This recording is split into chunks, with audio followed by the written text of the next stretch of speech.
on a pote tu comprends ko redu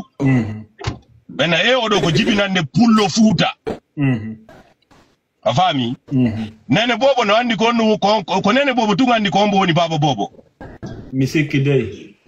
ka ben manon no way wonde ka kaydiri bena ko pullo ara na pullo ouais bena ko maninkajo ara na maninkajo ka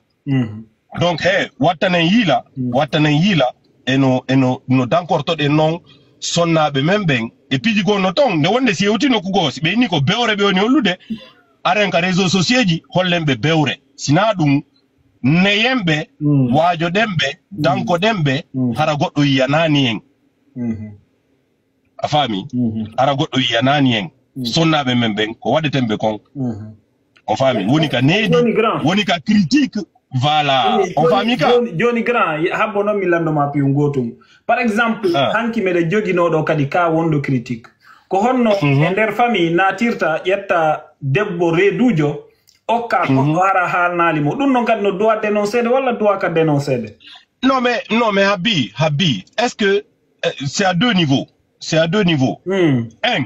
si tawi okutirdo onde bon hino andi onde boko redujo halani c'est que c'est malhonnête voilà onko c'est no habolan on no ngare ko malhonnête on en na pullo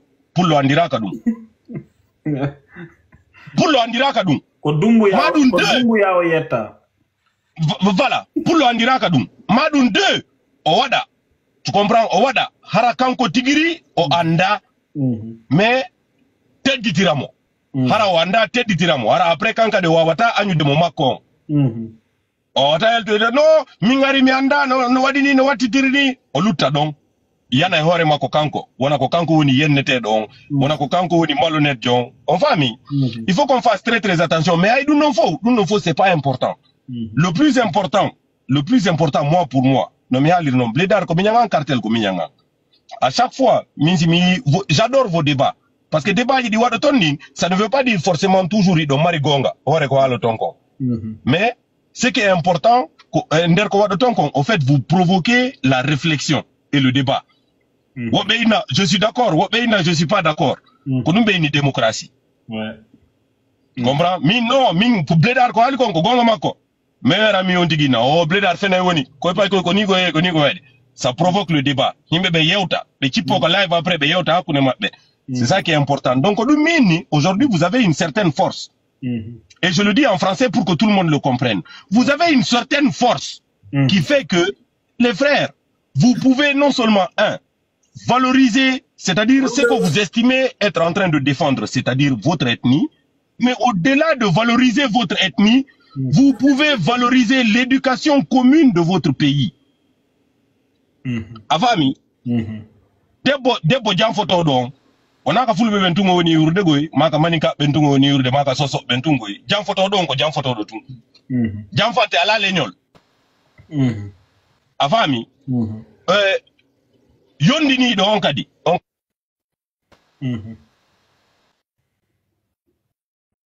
que je voulais signaler mi jeji on quoi Blédar et cartel mi jeji on si Allah surre sonnabe membe surrebe ouais surre sonnabe membe andi grand ko halda ko franchement par ni menen ko me woni ro me de woni d'accord mais il y a des choses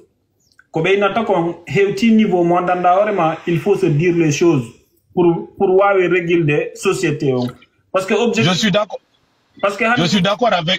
voilà parce que comment ça Blédar hande objectif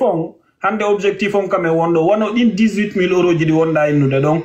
tu sais non ko parenthèse par exemple tout mon innude min kadi wono on programme hande ça fait le tour du monde mimi wawata innude joni non on programme non ayay on bojo don hande o ala situation mojudo il a galéré ko vélo délivre o wadata o dogina o yaha dans des kilomètres et des kilomètres o wadi dum do nder paquet ha kun hewti do o jetti fi valorise gol debbo on debbo pullo mo wono jombude leyde porto jo n'importe o jetti di 18 000 balji o inidi hindo debbo pullo fi on debbo pullo arbe wawo yurmondirde be wallindira yiltiti tawa ko on debbo pullo kanyum kadi hande bonnata on programme donc mais ça y hande men haali dum do men dénoncer c'est pas le fait mais yida moƴƴingol société on c'est juste une chose parce que on donc hande men hebi assurando men indi men okkay mo goddo go yimmi ke spécial indi men okkay on jiwo donc on gorko on du moins on gorko donc men okkay mo miñirawam et pourtant les hande so halano mais si kano psychologiquement si o wona ino bien dans sa tête. Abolang Blédard, Abolang, tu n'es pas un enfant. Ouais. Déjà d'abord, bon, parce que nous avons pour la ronde en de Koudoua d'ici mais bénéficie de non. Abolang. Oui ma, Blédard, boule d'off. Il y a des glimons là, boule d'off. C'est-à-dire do khale tay do khale suba, boule d'off. Il y a comprendre. C'est-à-dire on wonde inde donc o okay mo minyam mako. Ko garanti hombo on mari on tigi e minyam mako nantondiray. Ko garanti hombo marda dum. Non ko. Abola mon frère, moi je respecte le jeune. Abola.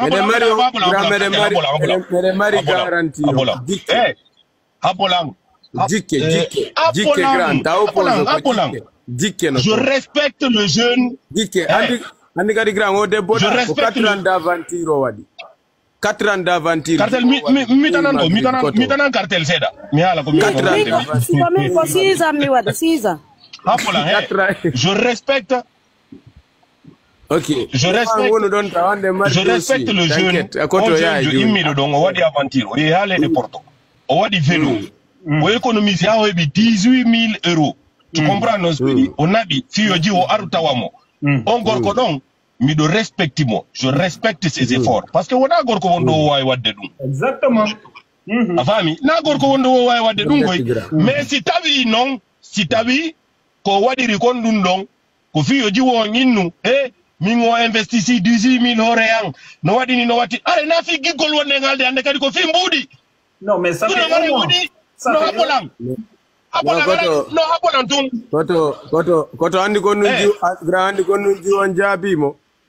Non, déjà on a petit ouma. On ne eche. Wakilani do debo 18 000 euros on ne eche. No go petit ouma mi okimo jiwo grand. Voilà. Joni abo. No grand mi okimo jiwo. Mais cartel abo. Komi woni sa. O ebi jiwo. Jiwo kun. Cartel c'est Lukan. Wada Ligue des Champions. Cartel c'est Lukan. Oda no mari kara. C'est Lukan. Mi ma fiala. Voilà, c'est Lukan. Mi selika koto. Hande. Momari kapana ndo. Tu comprends? Mokala yo c'est-à-dire mi torike ma alla mi fatike ma alla mokala yo holli be yidani benge mun taw min personnellement mi yidi e mun mais yo alla okor be yidani benge mun fo tu comprends non et debbo surro wodum ma e gorko surro wodum amin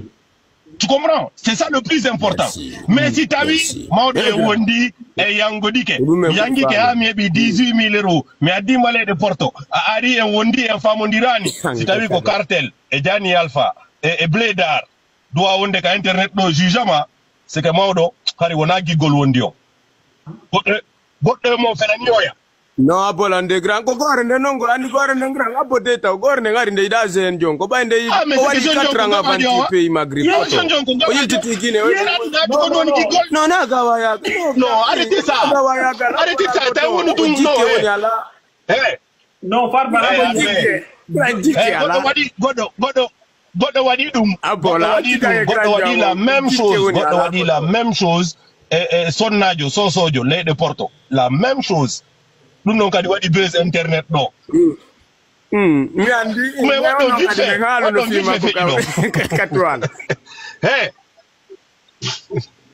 odo kadi grand ayodo kadi e puis non gore nden kadi grand ko gore nde koy bon entre parenthèses juste pour descendre je voulais seulement voilà harido mi personnellement encore je répète encore une fois Blédard ko minyangang cartel ko minyangang tu vois piji ko wado tonkong e ko halu to internet non ça ne veut pas dire toujours je suis d'accord avec tout mais à partir du moment où minko minira be an tu comprends nde wonde sagwa mi corrige yo en off mais nde wonde kadi débat ji din si deti certaines proportions mais ala mi hala non ko mi miji kon direct ka live ji mon ça ne veut pas dire que forcément ko min ko halde ko dum woni gonga on famille mais je dis seulement hande ka wonondo vous avez une certaine importance hakuneng alla idon way suru de sonnabe membe on fami non way non ko dum ni ko to valeur nano don grand ngara no be yewtino ka tele ay no way non mi anda on dum mi warata ko en fait billahi merci unique donc vraiment les gars voilà encore une fois aray koto do ya jippa da cem jetta kongol yeso ma en tant que farbajo snara en jasi aray no do jani alpha so yi jani alpha so yi Guinée en fo min halama wondude kala mo hida gonga inde République de Guinée no wadi be bawo no wodi wombe himude ande jonne RAV4 Range Rover je arana musicien ide ngandi be e siva pata pata en bengo menen jandi di koluma mede ngandi be afami ka piji buyda kene aray koto meden tori Allah taw yo Allah bantu fima mawni na fima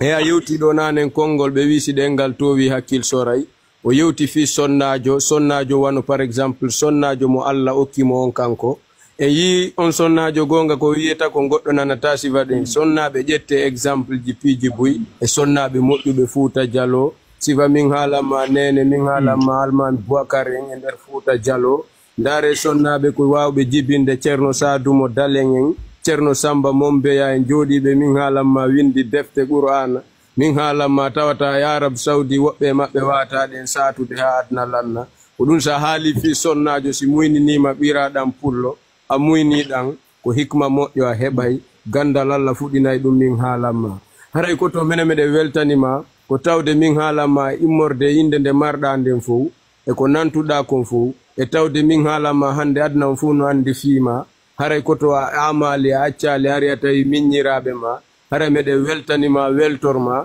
meɗe innuma ɗo ko an jeyi ɗo kadi kamma harino kadi a ittino men e laawol tengol kadi ngol ƴetti exemplaire men haynike ma kadi hande men andi na tulta ngarata ko parce que eɗen jeydi ko ɗum arata wawi hiya pay koy no waɗa wonde ɓeydanaɓe ɓe wi kotoma e miñamma koto hiyay ka hiyata e haray kadi meɗe weltorma sengo ngon ngal ɗengal ɗon kadi haray grand me wi haray kadi sa yi koto meɗe respecti surtout ɓe neniraɓe men fulɓe surtout ɓe bandiraɓe men daway ɓe fina dawa min haalamma waɗa aide min haalamma médecine woɓɓe min haalamma hara ko naddaf ménage woni wadde ɓen fof hino salmina yo Allah ɓeydanɓe waɗa ɓe milliardaire ɓe ko homɓe koto andirta kadi si men hewti wano hande wonde jumaji ɗen ɓay Allah no haali ka suratul kahf o wi inna allazina amanu wa amilu salihati kanat lahum jannatul firdausi nuzula haray andingol fi bandiraɓe fi no ɓe natiro e ngol lawol wiyetegol aljanna haray dendanangal koyo ɓe waɗu doyi ɓe anda aduna ko doyi men dara bandiraɓe dendanangal ɓurde wano o juumo tawɗa o bandirawo no waɗa ɗo hino afisa ɗo ko farba addimo ɗo o noti ka tufunde ɗo tawde men nani erreur ji e men haalanamo erreur ji makko min yewtamo kadi way piiji ɗi o moƴƴini min inna yo change tawi o changeay min wajamo en tant que kotiraɓe makko ara min jaɓali piiji ɗin traina dow o andi koto ɗo yo woɓɓe goo haalu sa yi hande ko fi ko wiwɗa kon pullo min yewtata ɓeni woya ɗo ya laɓɓintande goɗɗo laɓɓintande ma nden ɗeni nodditay ɗo bandiraɓe ɓe min yewtidira ka laaɓi e ɗengal fulfulde taw ɗo min yahan sutano bandiraɓe amen sosoɓe e maninkaɓe e foresiyeɓe ha e baagaɓe e kisiɓe par ce que yo Allah hokku en duuɓe cellal ko ɗon kadi aroyta laawol ngol no woɗɗi min hande ko ɓe ka amen andi sa tappimo ma on sa tappoyi goɗɗo goo goɗɗo inata me maali kama a faami koto haray ko ɗum woni combat amen on ko laɓɓingol lipiiji hara meɗen tori on ballal koye wallidir surtout onon ñamakalaɓe e onon santerɓe onon kadi ɗon duwa dénonsude si waɗi piiji haray fop jento nana ɗum sen hawtiti en dénonci hay mawɓe men ɓe ŋaccay joni ko to sendugol pitopde mama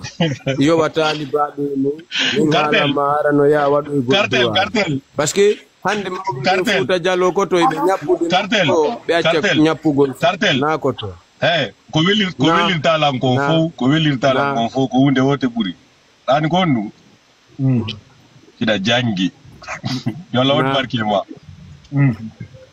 hey bewre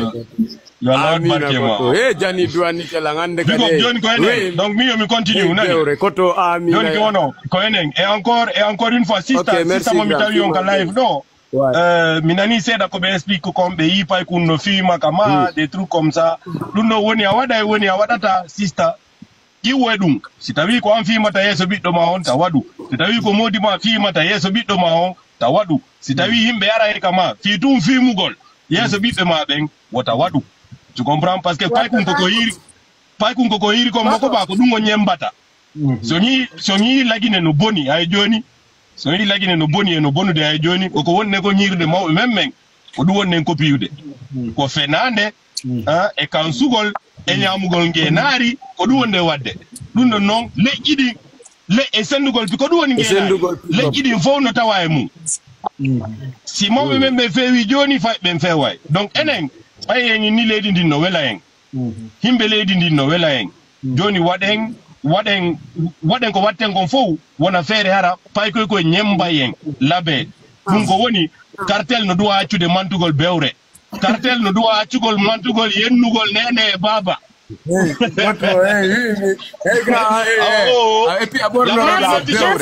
merci beaucoup la rapide sorton parce que min bewre la mari définition bewre on déjà j'ai défini ça lettre par lettre la rapide sorton c'est à dire na inspiration ko ene big up